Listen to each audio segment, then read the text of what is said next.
Guys, welcome to our channel Travel with Sobia Jib, where we post about Canadian immigration and our life in Canada vlogs with 3 kids.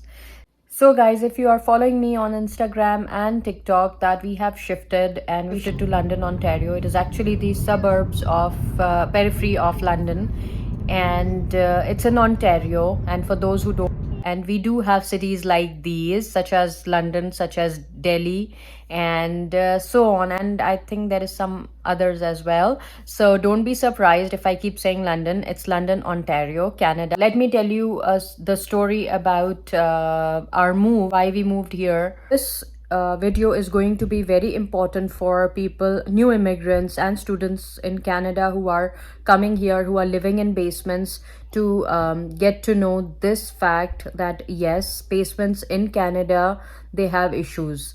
Like, they are cheaper than the apartment, than the townhouse, than the house that you will be renting out, but there are issues as well. Even if you own it, there will be issues with the basement. But this was what happened with us, and this is what we did.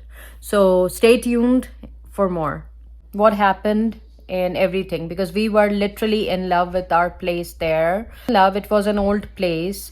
We had issues on and off, and but we kept resolving it and moving on, taking one day at a time, because that's what COVID has taught us, every one of us. So right? Ours was a ground level basement or walkout basement, and our entrance was at the back from the backyard, and it was the ground level. It was nothing like, climbing down the stairs to go into the basement, which is called a walk-in basement.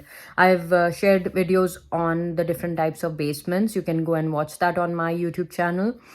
But our rooms were at the end, and one room had no window at all, and the other room had a small window, and there was enough sunlight there in that room, and everything was fine. But then what happened that 4 to 5 months back, I started having, like, my kids started getting severe symptoms, such as sneezing, cough, and as you know that allergies are really common here in Canada.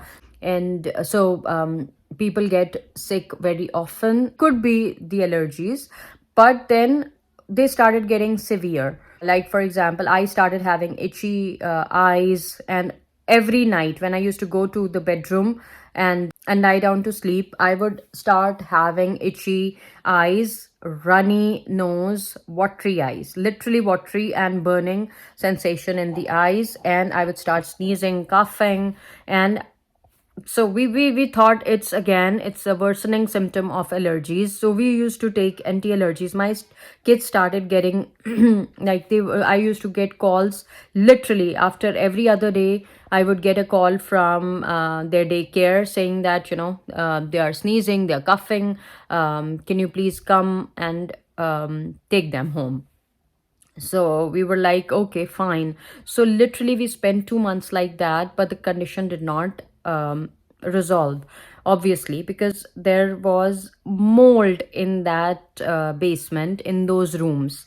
Anyway, so the thing was, whenever we used to go out of the home, we used to feel better. We called the landlord. We told them that this is the issue, can you please get it resolved. We called a number of companies, and they said that okay, there is mold in the house, and the wall has to be torn down, and then the source of the mold will be removed. And if there is water collection or whatever is happening, if there are cracks in the wall, they will have to be treated in that way. Okay, this is the room where we used to sleep, my husband and I. And whenever I used to, come here in this room at night time. Tack strip. Okay. It's all infected. Okay. It's all rotten and goes because it was wet. See how the difference here? Maybe not if too you far. look. Just a little See? bit more. Yeah. Here, it stops somewhere. A bit. Yeah, a bit here. Oh, sorry. Yeah. And you see it's already damaged.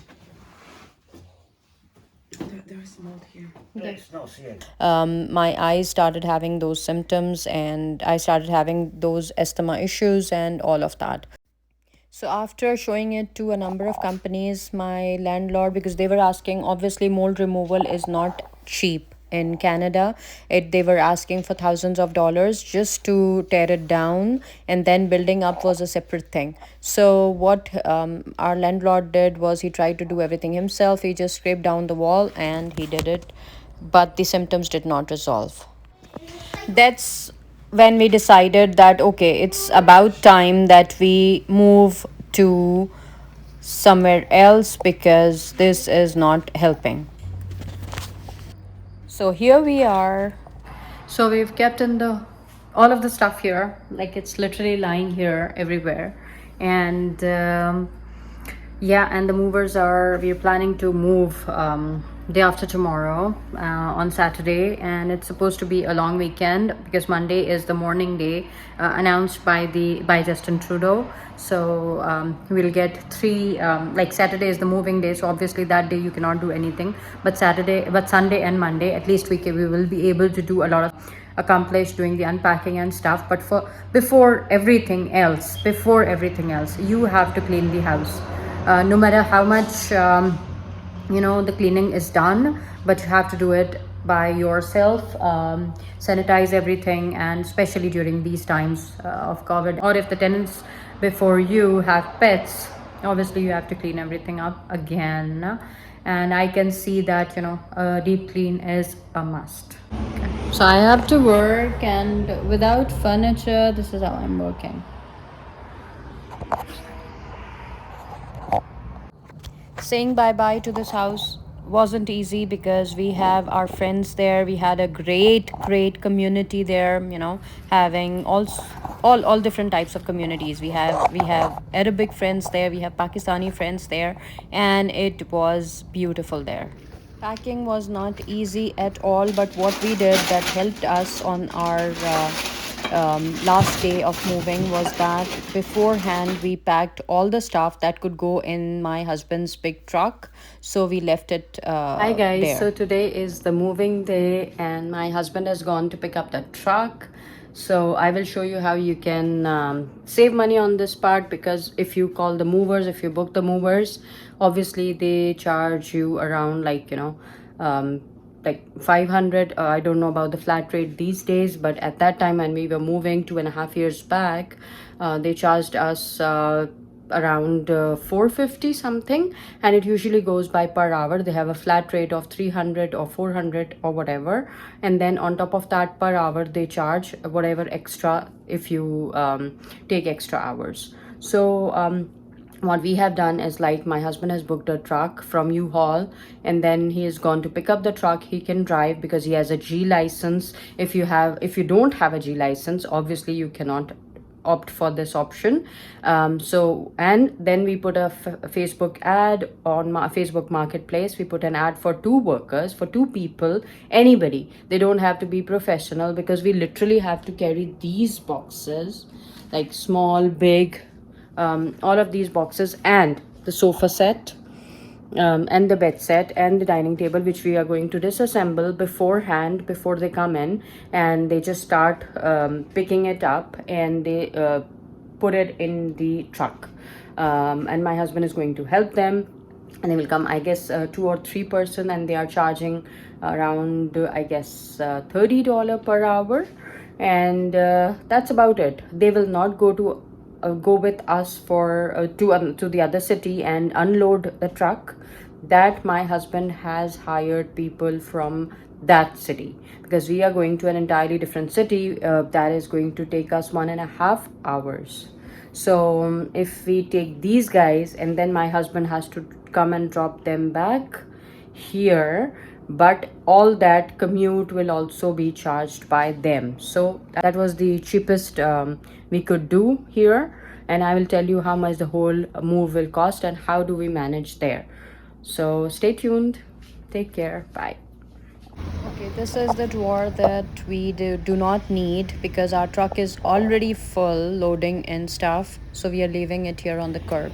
Okay, so I was wrong. I thought that this stuff would not be that long. It wouldn't take that much long, but then I was wrong. We took 6 hours almost to do all of these things, and we had extra help brought in by our friends, and it was not only those two people and my husband who were helping. It was me as well and those extra helping hands, which were around 6 to 7 people. Last video from this house. This house is a mess right now, and so am I. And but I'm happy that we did this move. So this was it for now. Stay tuned for part 2, where I will share all the costs and everything that we paid for this move. And shifting is not easy, guys. One tip for before moving is that just sell your furniture if it's old, and if you plan to buy a new one in your new house, just sell it before moving and get rid of all that stuff that you don't need. Take care. Bye bye.